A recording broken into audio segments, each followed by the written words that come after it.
Doctor Manmohan Singh ji की कहानी एक ऐसी कहानी है जो हमें संघर्ष, विद्या और लोक सेवा के प्रति अटूट समर्पण की प्रेरणा देती है। उनका जन्म 1932 में गाह में हुआ था, जो अब पाकिस्तान में है। उनके बचपन के दिन बंटवारे के उथल-पुथल भरे दौर में गुजरे। इन अनुभवों ने उनके मन में दूसरों के लिए गहरी सहानुभूति और सामाजिक न्याय के प्रति समर्पण का भाव जगाया। उनकी शिक्षा की शुरुआत साधारण रही, लेकिन जल्द ही उन्होंने असाधारण ऊंचाइयों को छुआ। उन्होंने पंजाब यूनिवर्सिटी से अर्थशास्त्र में मास्टर डिग्री हासिल की और फिर कैम्ब्रिज यूनिवर्सिटी की एक प्रतिष्ठित स्कॉलरशिप प्राप्त की।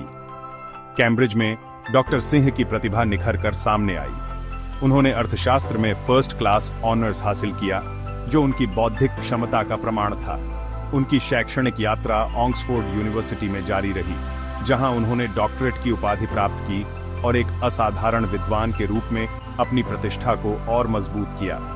भारत के निर्यात प्रदर्शन पर लिखा गया उनका डॉक्टरेट थीसिस आर्थिक नीति को आकार देने में उनके भविष्य के योगदान का संकेत देता था। डॉक्टर सिंह की शुरुआती शैक्षणिक उपलब्धियां केवल प्रशंसा ही नहीं थीं, वे आर्थिक सिद्धांतों की उनकी गहरी समझ और समाज की बेहतरी के लिए ज्ञान का उपयोग करने की उनकी अटूट प्रतिबद्धता का प्रमाण थीं।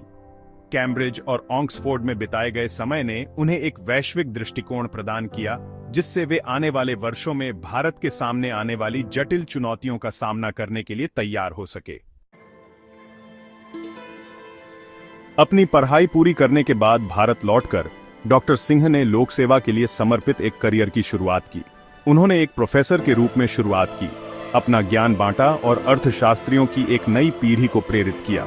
उनकी तीव्र बुद्धि और आर्थिक जटिलताओं की गहरी समझ ने उन्हें जल्द ही शिक्षा के क्षेत्र में उच्च पदों तक पहुंचा दिया। हालांकि डॉक्टर सिंह की विशेषज्ञता केवल शिक्षा जगत तक ही सीमित नहीं थी।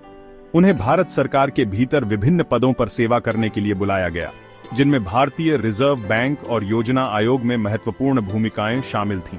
इस अवधि के दौरान भारत की आर्थिक नीतियों को आकार देने में उनका योगदान महत्वपूर्ण रहा, जिससे भविष्य के सुधारों की नींव पड़ी। एक प्रतिभाशाली अर्थशास्त्री के रूप में उनकी प्रतिष्ठा राष्ट्रीय सीमाओं को पार कर गई।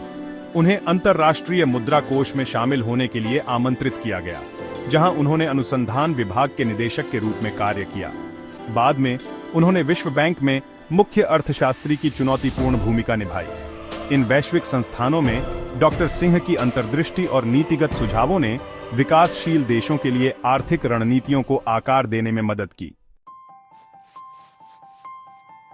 1991 में भारत एक अभूतपूर्व आर्थिक संकट का सामना कर रहा था। डॉक्टर मनमोहन सिंह, जो उस समय एक सम्मानित अर्थशास्त्री थे और जिनके पास अनुभव का खजाना था, उन्हें वित्त मंत्री नियुक्त किया गया। उन्हें देश को संकट से बाहर निकालने और स्थायी विकास की नींव रखने का काम सौंपा गया था।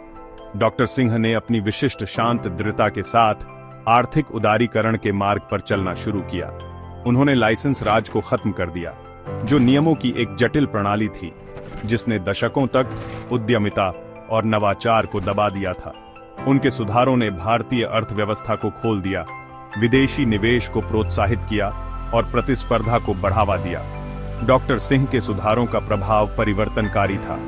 भारत ने आर्थिक विकास में अभूतपूर्व वृद्धि देखी, जिससे लाखों लोग गरीबी से बाहर निकले और देश वैश्विक मंच पर आगे बढ़ा।